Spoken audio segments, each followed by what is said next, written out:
নমস্কার, S Bangla news online খবর সব দেখাবো আমরা।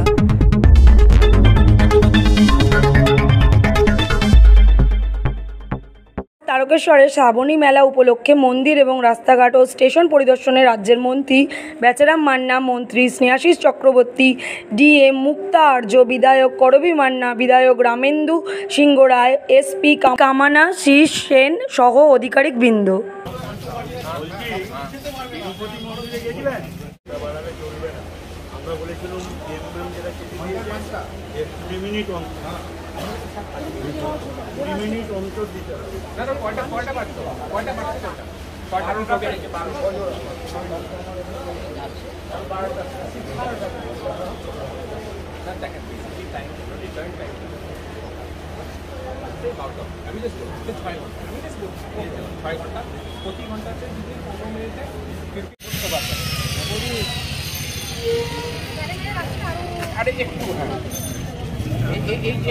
এখানে বসতে পারবেন, এখানে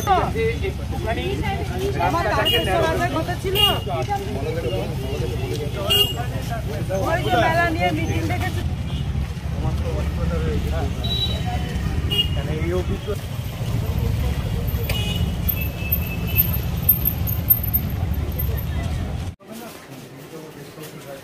ডান দিকটা একটু ধীরে ধীরে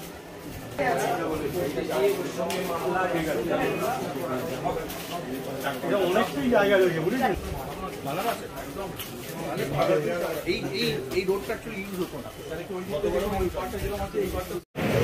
আমাদের গতবার ইরিগেশন ডিপার্টমেন্ট আমাদের করেছিলেন। ইরিগেশন ডিপার্টমেন্টে কেউ এসেছেন এখানে?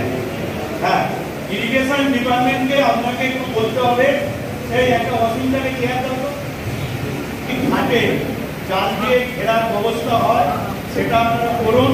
এবং আজকে আমি নিজেও সেক্রেটারির সাথে যোগাযোগ করছি এবং যাতে এটা করা যায় সেটা আমরা দেখি। আপনি আপনার লেভেল দিয়ে যোগাযোগ করুন।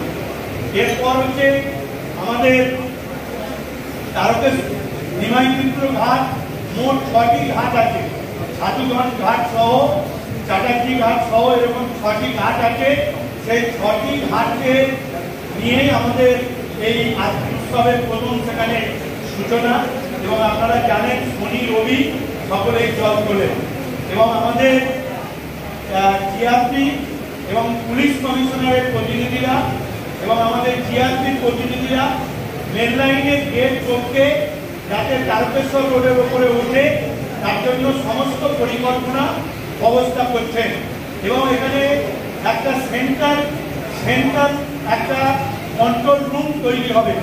সেই কন্ট্রোল রুমে যেরকম আমাদের ওখানকার স্থানীয় বিধায়ক, চেয়ারম্যান, ফায়ার ব্রিগেড, পুলিশ এবং সিভিল ডিফেন্সে সিভিক পুলিশ থেকে সমস্ত পর্যায়ে সেখানে থাকবে।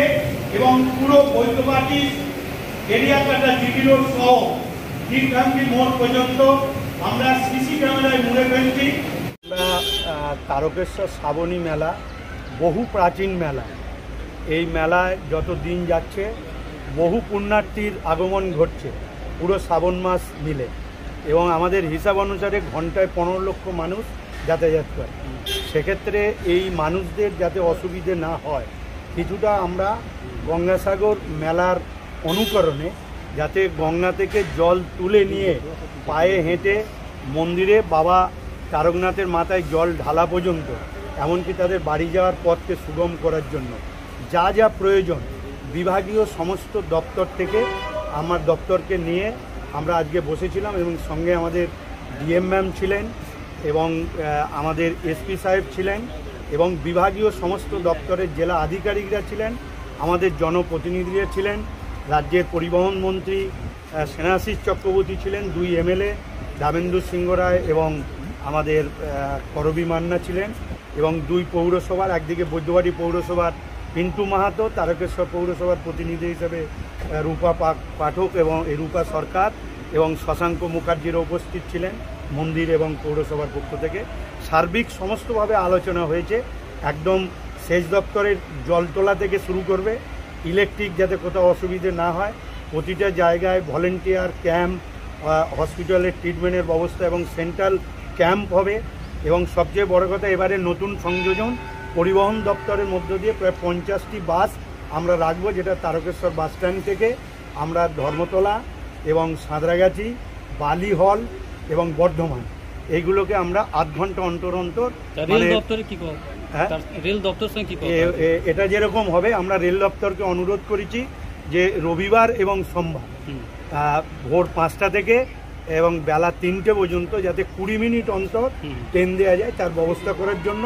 এবং তারকেশ্বর যেহেতু একটা মডেল স্টেশন হচ্ছে, এই মডেল স্টেশন করতে গিয়ে অনেক নির্মাণ কার্যের মাল পড়ে রয়েছে, যাতে লোক দাঁড়ানো চলাফেরার অসুবিধা হবে, সেগুলোকে আমরা সরিয়ে নেওয়ার কথা আমরা বলেছি। এবং টেম্পোরারি সেট যাতে বানানো যায় এ ব্যাপারে আমরা রেলকে জানিয়েছি, ডিএমও চিঠি দিয়েছেন এবং আমি নিজে জিএম এবং ডিআরএমের সাথে। হ্যাঁ, তারকেশ্বর তো ডেভেলপমেন্ট ভালোই করছে, কিন্তু মন্দিরের ডেভেলপমেন্টটা হচ্ছে না। একটু আকার যেন বড় হোক, আর একটু গর্ভগৃহটা বড় হোক, যেন ভালো করে লোক পুজো দিতে পারে, এটা তো করা যায়। দেখুন, এটা পরবর্তী পর্যায়ে আমরা এটা যেহেতু ট্রাস্টি বোর্ডের আন্ডারে এবং ট্রাস্টি বোর্ডের চেয়ারম্যান হচ্ছেন মহন্ত মহারাজ সুরেন্দ্র স্বামী, আমাদের সুরেন্দ্র স্বামী, অতএব তার অনুমতি ছাড়া আমরা অনেক কিছু করতে পারি না। আমাদের অনেক পরিকল্পনা রয়েছে, যেটা 1 বছরের মধ্যে তারকেশ্বরের রূপ অনেকটাই পরিবর্তন হয়। এই যে যাচ্ছে লোক, এই যাওয়ার রাস্তা চওড়া বাড়ানো, বিকল্প রাস্তা তৈরি করা, আবার বেরোনোর পথকে আরও প্রশস্ত করা যেরকম, এবং মন্দির যাতে সুষ্ঠুভাবে পুজো দেওয়ার ক্ষেত্রে মানুষের অসুবিধে না হয়, এই সামগ্রিকভাবেই আমরা 1 বছরে একটা পরিকল্পনা নিয়েছি। এবং আমাদের পৌরসভা এবং টিডি এর মাধ্যম দিয়ে আরও কিছু উন্নয়ন করা হচ্ছে, যেরকম ভারতবর্ষের বিভিন্ন মন্দিরে সেখানে গেলে আমরা দেখেছি কোনো অসুবিধে যাতে না হয়, এখানেও যাতে না হয় সেটা আমরা বলছি। গত বছর রেলের একটা টিকিট কাউন্টার টেম্পোরারিভাবে বাড়ানো, এটাও বলা হয়েছিল, এবং রেলের দাবির মধ্যে এটাও আমাদের মধ্যে রয়েছে, এবং তাদের শৌচাগার, পানীয় জলের ব্যবস্থা সব কিছুই কিন্তু বলা হয়েছে, এবং পর্যাপ্ত আরপিএফ জিআরপিএফ লোককে রাখা।